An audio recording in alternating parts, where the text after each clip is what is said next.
Hello guys, today we will start chapter 4, A Truly Beautiful Mind. This chapter is about Albert Einstein. Albert Einstein was a great scientist. आपने सुना होगा उनके बारे में. काफ़ी important scientific invention किए थे उन्होंने. What do you think of when you hear the word genius? आप किसके बारे में सोचते हैं जब आप सुनते हैं word genius? So this chapter is about Albert Einstein. Albert Einstein was a genius. Who is a genius? Genius कौन होता है? What quality do you think a genius has? वो कौन सी क्वालिटीज़ होती हैं जो एक जीनियस के आप सोचते हैं जीनियस के पास होती हैं. We shall now read about a young German civil servant. अब हम पढ़ेंगे एक यंग जर्मन सिविल सर्वेंट के बारे में. Who took the world by storm about 100 years ago. जो लगभग 100 साल पहले काफ़ी फेमस हो गए थे अचानक. Took the word by storm means होता है क्विकली फेमस हो जाना या क्विकली सक्सेसफुल हो जाना. सो हम पढ़ेंगे एक यंग जर्मन सिविल सर्वेंट के बारे में जो लगभग 100 साल पहले काफ़ी फेमस हो गए थे अचानक और जिन्होंने अचानक से सफलता प्राप्त की थी.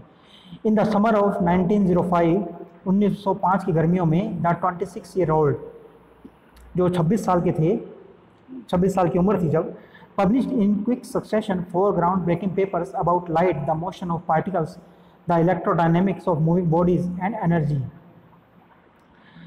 तो 1905 की गर्मियों में जब उनकी उम्र 26 साल की थी, ये अल्बर्ट आइंस्टाइन के बारे में बात हो रही है.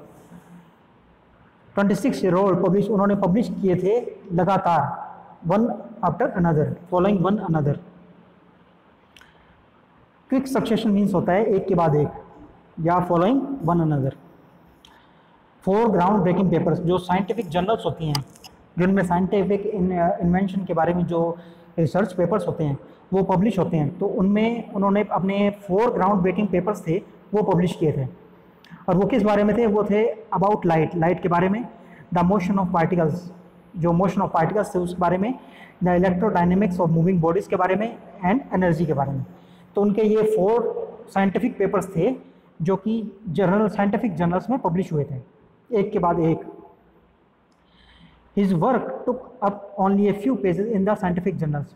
उनका ये जो वर्क था, ये जो रिसर्च पेपर थे, उन्होंने साइंटिफिक जर्नल्स में सिर्फ कुछ पेज ही लिए थे.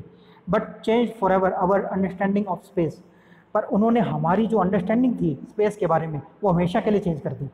And the entire cosmos, time and the entire cosmos. और किसके बारे में change? Space, time and the entire cosmos के बारे में हमारी जो अंडरस्टैंडिंग थी वो हमेशा के लिए चेंज करती थी. कॉस्मोस होता है यूनिवर्स, होता है पूरा जो ब्रह्मांड है. And transform the name Einstein into A सिनोनियम for genius. और उन्होंने आइंस्टाइन का नाम ट्रांसफॉर्म कर दिया था जीनियस के रूप में. मतलब एक आइंस्टाइन का नाम था वो जीनियस के सिनोनियम के रूप में लिया जाने लगा था. माने किसी को अगर जीनियस कहना हो तो उसे आप आइंस्टाइन भी कह सकते हैं. 50 years after his death Albert Einstein genius still reigns. Reigns means होता है रूल करना या डोमिनेट करना किस चीज़ में. तो 50 साल के बाद भी जब उनकी मृत्यु हो चुकी है, अल्बर्ट आइंस्टाइन का नाम, जो अल्बर्ट आइंस्टाइन की जीनियस है, जो उनका वर्क है, वो रूल कर रहा है. So let's start. Albert Einstein was born on 14th March 1879 in the German city of Ulm. Albert Einstein पैदा हुए थे 14th March 1879 को एक जर्मन सिटी अल्म में. Without any indication that he was destined for greatness. बिना इसके आशंका के कि उनका जो भाग्य है वो लिखा जा चुका है एक ग्रेटनेस के लिए. डेस्टिन मीन्स होता है जो भाग्य में लिखा हो या written in fate, and greatness होता है जो महानता होती है. तो इस बात का कोई भी इंडिकेशन नहीं था कि उनका भाग्य है जो वो लिखा जा चुका है एक महानता की, ग्रेटनेस की अचीवमेंट के लिए. ऑन द कॉन्ट्रेरी, जबकि इसके बिल्कुल विपरीत, कॉन्ट्रेरी मीन्स होता है उलट. His mother thought Albert was a freak. जो अल्बर्ट की मदर थी वो सोचती थी कि वो फ्रीक हैं. फ्रीक क्या होता है? जैसे कोई चीज़ में अजीब होना या पागल होना, जहाँ इसके मीनिंग दिया हुआ है. Freak a word use disapprovingly to talk about a person who is unusual and does not behave, look or think like others. तो फ्रीक वर्ड है वो एक स्लैंग लैंग्वेज में है, तो इसका यूज मतलब रेस्पेक्टिव लैंग्वेज में नहीं किया जाता. इसका मतलब होता है कि एक अबाउट ए पर्सन, एक ऐसा व्यक्ति जो सामान्य लोगों की तरह बिहेव नहीं करता, मतलब जो नॉर्मल पीपल बिहेव करते हैं वैसे बिहेव नहीं करता, उसको फ्रीक कहते हैं। So on the contrary his mother thought Albert was freak. तो इसके विपरीत जो उनकी मदर थी अल्बर्ट की, वो सोचती थी कि वो फ्रीक हैं। To her his head seemed much too large. अब वो उन सोचती थी उनके बारे में, टू हर, उनका जो सर था अल्बर्ट आइंस्टाइन का वो काफ़ी बड़ा था। तो अल्बर्ट आइंस्टाइन की मदर सोचती थी कि उनका सर काफ़ी बड़ा है और वो सोचती थी कि वो फ्रीक हैं। अब ये साइंस में माना जाता है कि जिसका सर बड़ा होता है, हेड जिसका बड़ा होता है, वो काफ़ी जीनियस होता है। तो उस टाइम पे अल्बर्ट आइंस्टाइन की मदर को ये शायद नहीं मालूम था। So let's continue. At the age of 2.5, जब वो 2.5 साल के थे, Einstein still wasn't talking. Einstein ने बोलना भी शुरू नहीं किया था। When he finally did learn to speak, और बाद में उन्होंने बोलना शुरू किया, या उन्होंने बाद में बोलना सीखा, did. He uttered everything twice, उन्होंने हर चीज़ को दोबारा रिपीट करते थे वो। तो यहाँ है कि 2.5 साल की उम्र तक आइंस्टाइन ने बोलना शुरू नहीं किया था, और जब उन्होंने बोलना सीखा या बोलना शुरू किया तो वो हर बात को दोहराते थे, रिपीट करते थे। Einstein did not know what to do with other childrens. Einstein नहीं जानते थे कि दूसरे बच्चों के साथ कैसे खेलना है या क्या क्या करना है। And his playmates called him brother boring, और उनके जो प्लेमेट्स होते थे, यानी कि उनके जो दोस्त होते थे खेलने वाले, वो उन्हें ब्रदर बोरिंग कहते थे, यानी कि बोरिंग ब्रदर, जो बोरिंग हो। So the youngster played by himself. तो जो अल्बर्ट आइंस्टाइन थे वो खुद ही खेलते थे अकेले, मच ऑफ द टाइम, ज़्यादातर अल्बर्ट आइंस्टाइन अकेला ही खेला करते थे। ही स्पेशली लव्ड मैकेनिकल टॉयज़, ही स्पेशली लव्ड मैकेनिकल टॉयज़। और उन्हें जो मशीनी खिलौने होते थे, जो चाबी से चलते हैं या जो मशीन जिनमें मैकेनिकल होते हैं, तो वो उन्हें काफ़ी पसंद थे। Looking at his newborn sister Maja, he said to have said fine but where are her wheels. तो ऐसा सुना है कि ऐसा कहा जाता है कि जब उनकी जो न्यूबॉर्न सिस्टर थी, उनकी जो बहन थी जो अभी पैदा हुई थी, वो उसे देखकर कहते कि ये बहुत अच्छी है, लेकिन इसके व्हील्स कहाँ हैं, यानी इसके पहिए कहाँ हैं। A headmaster once told his father that what Einstein choose as a profession wouldn't matter. तो एक बार जो अल्बर्ट आइंस्टाइन के प्रिंसिपल थे, उन्होंने उनके फादर को कहा कि अल्बर्ट आइंस्टाइन क्या प्रोफेशन चूज़ करते हैं इससे कोई फ़र्क नहीं पड़ता, because he will never make a success at anything. वो किसी भी चीज़ में कामयाब नहीं होंगे। Einstein began learning to play the violin. Einstein ने वायलिन प्ले करना शुरू किया एट द एज ऑफ 6 साल की उम्र में, because his mother wanted him to, क्योंकि उनकी जो मदर थी वो चाहती थी कि वो वायलिन प्ले करना सीखें। He later become a gifted amateur violinist. बाद में वो काफ़ी एक गिफ्टेड, मतलब जैसे टैलेंट हो, नेचुरल टैलेंट हो, और एमेच्योर होता है doing something for personal enjoyment rather than as a professional. तो एमेच्योर होता है कि जो कि प्रोफेशनल नहीं हो जाते, यानी कि जो म्यूजिशियन नहीं होते और जिन्हें शौक होता है बजाने का, और वो खुद बजाते हैं अपने लिए, अपनी हॉबी के लिए। So he later become a gifted amateur violinist maintaining the skill throughout his life. तो वो बाद में एक काफ़ी अच्छे वायलिन बजाना सीख गए थे, और उन्होंने इसको जारी रखा एंड तक, अपनी लाइफ के अंतिम दिनों तक। But Albert Einstein was not a bad pupil. जो अल्बर्ट आइंस्टाइन थे वो एक बुरे विद्यार्थी नहीं थे। He went to high school in मोनियक।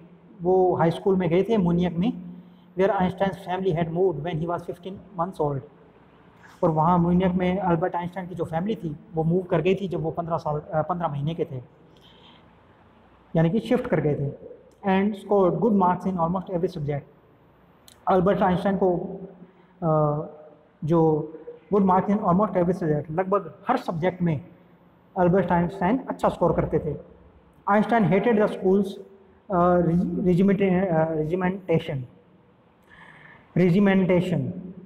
Regimentation means होता है ऑर्डर और discipline taken to an extreme. तो डिसिप्लिन होते हैं जो बहुत ज़्यादा सख्त होते हैं, डिसिप्लिन, रूल्स एंड रेगुलेशंस, तो उसके बारे में है। Einstein hated the school's regimentation. Einstein को जो स्कूल से जो डिसिप्लिन होता था सख्त, वो काफ़ी नफ़रत होती थी उससे, वो हेट करते थे उससे।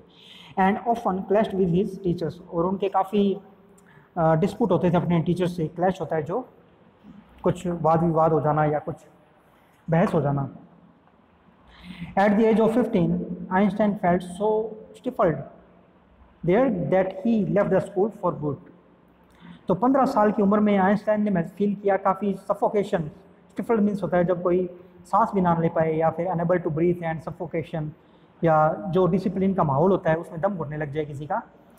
सो at the age of 15 Einstein felt so stifled there that he left the school for good.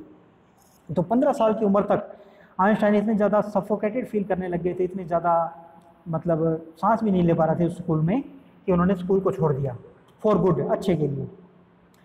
The previous year Albert's parent had move to Milan. और उससे पिछले ही साल अल्बर्ट आइंस्टाइन के जो पेरेंट्स थे वो मूव हुए थे मिलान में, and left their son with relatives. और उन्होंने अपने जो सन था उनका अल्बर्ट आइंस्टाइन, उसको रिलेटिव के पास में छोड़ दिया था। आफ्टर प्रोलॉन्ग डिस्कशन, एक लंबी, प्रोलॉन्ग मीन्स होता है काफ़ी लंबी या लॉन्ग। आफ्टर प्रोलॉन्ग डिस्कशन, एक काफ़ी लंबी डिस्कशन के बाद Einstein got his wish to continue his education in German speaking Switzerland. Einstein ने अपनी विश की कि वो अपनी जो एजुकेशन है वो कंटिन्यू करेंगे जर्मन स्पीकिंग स्विट्जरलैंड में। In a city which was more liberal than Munich, एक ऐसा शहर जो कि काफ़ी लिबरल था म्यूनिख से। लिबरल होते हैं जो willing to understand and respect others opinion, जो दूसरों के जो ओपिनियंस होते हैं उनकी रिस्पेक्ट करे, उन्हें लिबरल्स कहते हैं। सो इसमें कहा गया है कि जो जर्मन स्पीकिंग स्विट्जरलैंड था वो म्यूनिख से काफ़ी ज़्यादा लिबरल था, वहाँ दूसरों के ओपिनियंस की वैल्यू की जाती थी। Einstein was highly gifted in mathematics, Einstein थे उनमें काफ़ी टैलेंट था मैथमेटिक्स में। Highly gifted means natural talent होता है, जो बॉर्न टैलेंट होता है। एंड इंटरेस्टेड इन फिजिक्स, और उनका इंटरेस्ट था जो फिजिक्स में भी था। एंड आफ्टर फिनिशिंग स्कूल, पर जब स्कूल फिनिश हुआ उसके बाद he decided to study at a university in Zurich, उन्होंने डिसाइड किया कि वो स्टडी करेंगे ज्यूरिख की यूनिवर्सिटी में। ज्यूरिख एक देश है, उसकी यूनिवर्सिटी में। But science wasn't the only thing that appeal to the dashing young man with the wireless moustache. Wireless moustache होती है जो लॉन्ग और थिक होती है, जो आप इस पिक्चर में देख सकते हैं आइंस्टाइन की जिस प्रकार की मूंछें हैं। सो लॉन्ग एंड थिक, और जो नीचे की तरफ झुकी हुई हो, हैंगिंग बोथ साइड्स, दोनों तरफ से नीचे झुकी हुई। सो इन मूंछों को वायरलेस मुस्टैच कहते हैं। But science wasn't the only thing that appealed to the dashing young man with the wireless moustache.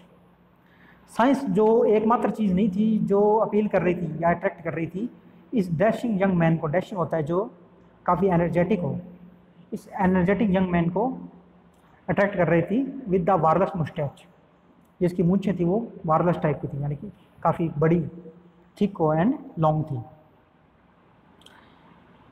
सो इन्हें कुछ और भी चीज़ें अट्रैक्ट कर रही थी साइंस के अलावा, और वो हम कंटिन्यू करेंगे नेक्स्ट वीडियो में।